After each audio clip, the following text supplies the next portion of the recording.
Nako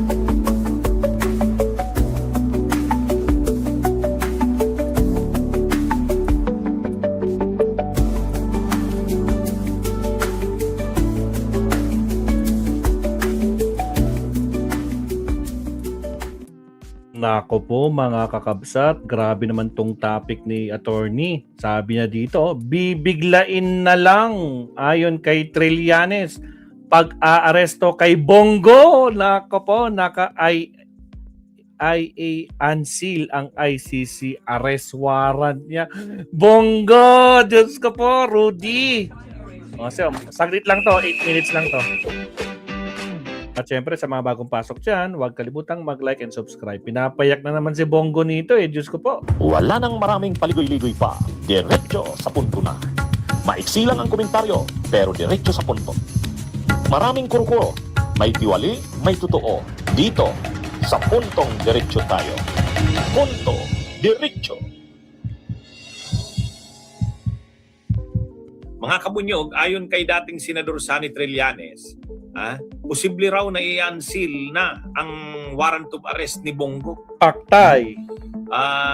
Hindi naman talaga hindi na daw yan inaanunsyo ng ICC na mayroong arrest warrant si ganito o si ganoon. Kumbaga nalalaman na lang yan kapag aarestuhin na saka na ina-unseal. Parang katulad ni Bato de la Rosa. Si Bato de la Rosa, matagal na yung kanyang arrest warrant, November 6, 2025. Pero inunseal ito noong May 11. Nung lumitaw si Bato doon sa Senado at mayroon ng mga NBI doon, handa nang arestuhin si Bato, saka inanunsyo ng ICC na mayroon ng arrest warrant si Bato. Ang tawag doon pag-unseal. Kaya ang praktisan niya sa ICC, hindi naman kapag naglabas na ng arrest warrant ang ICC, hindi naman yan inaanunsyo.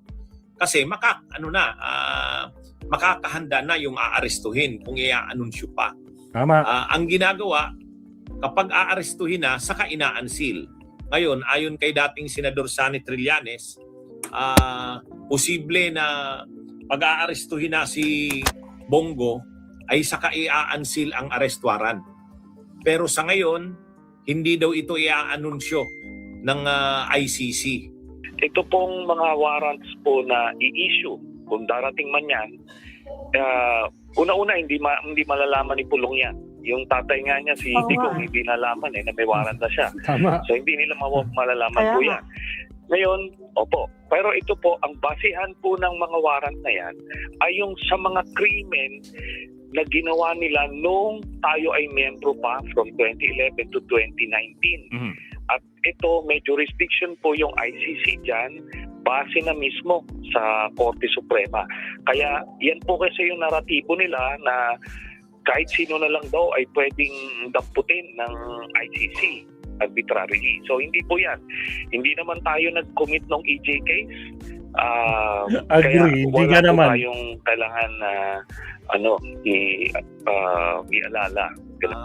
Ang nakakaalam lang yan na mayroon ng arrest warrant ay ang prosecution. Kahit nga ang spokesperson ng ICC, hindi niya nakakaalam. Kaya pala ganyan yung nangyari noon kay Bato de la Rosa. November 6, 2025, may arrest warrant na. Pero nung tinatanong ang ICC spokesperson, walang masabi. Sabi niya wala siyang alam na in-issue na arrest warrant. Totoo naman, wala talaga siyang alam. Pero nag-issue na ng arrest warrant, kaya lang hindi pa sinasa publiko. Ngayon, pag-aarestuhin na yung subject ng arrest warrant, saka ina-unseal o ina-anunsyo na mayroon ng linabas na arrest warrant. Yan yung nangyari kay Bato de la Rosa. November 6 pa, may arrest warrant na. Pero nung aarestuhin na si Bato noong May 11, kasi lumitaw siya bigla doon sa Senado, saka in-announce ng ICC, in-unseal yung arrest warrant. Kaya yan mga kabunyog. Ngayon, si Bongo, tahimik. sabi ni dating Senador Sonny Trillanes, sigurado yan na si Bongo mayroon niyang arrest warrant. Kaya lang kung ang tanong, i-unseal na ba ito? Posiblihan niya na i-unseal na yan, pero i-unseal yan pag-aarestuhin na. Pag-aarestuhin na para hindi na makatakas. Kaya siguro si Bongo tahimik sa ngayon. Makikita nyo, Tahimik, kabadong-kabado na yan, attorney. ang daming gulo sa Senado pero hindi masyadong nakikialam si Bongo. Yung rally ng Iglesia ni Cristo, wala rin si siya. Bongo. Wala rin si Bongo, mga kabunyog, ang nandun lang si Marcoleta, si Alan Cayetano, si Amy Marco, si Ruben Padilla. Pero si Bongo hindi.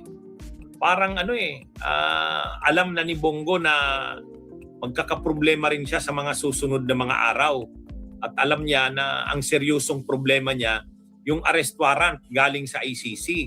Kapag inunseal na ito, aarestuhin na siya. Ang makakaano lang sa kanya dyan, ang makakaligtas lang sa kanya dyan, kapag hindi siya isinurrender sa ICC. Pero siyempre, alam ni Bongo yan na mahirap ang kalagayan niya. Kaya ang mga tao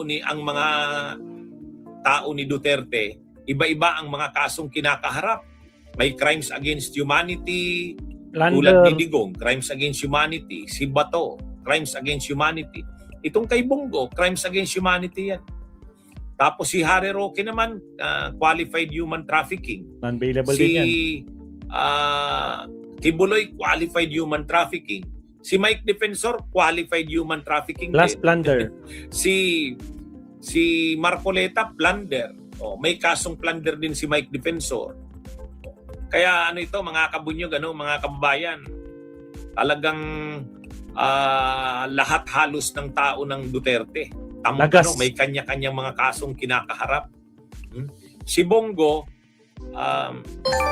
paslap tol, dito ka na. And sa mga bagong pasok, baka naman huwag kalimutang mag-like and subscribe. Salamat mga kakabsat. May mga kaso pa nga yan si Bongo na plunder, sinampan ni Trillanes. Kaya lang hindi pa gumugulong sa ombudsman. Baka mas ang inaantabayan tungkol kay Bongo hindi yung kasong plunder niya doon sa ombudsman, kundi yung galing na sa ICC na arrest warrant.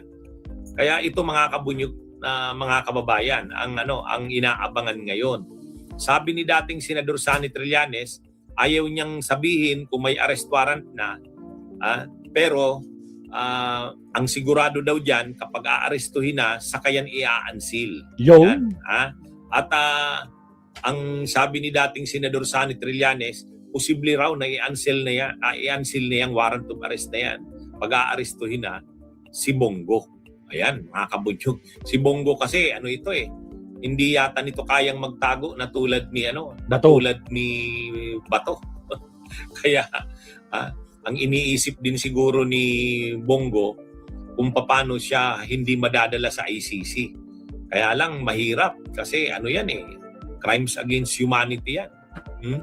Yan ang problema ni Bongo. Okay, mga kabunyog, mga kababayan, magandang araw sa inyong lahat. Alright, salamat. Attorney Enzo Recto. Nako, Bongo, wag kang matutulog. Kailangan sabihin, nakadilat yung mata mo. Baka mamaya may warrant. Oops! Paktay. Nako po. Siya. Last topic tayo bago mag-lunch break. Sakto, alas 12, mga absat, no? So, countdown tayo. Maraming salamat, absat. Again, sa mga hindi pa nag-like dyan, like and subscribe po tayo. Maraming salamat. At syempre sa ating mga nasa Facebook page, sa Maestro Paul TV, paki-follow na rin po. Alright? Countdown tayo in 30 seconds. Last topic tayo.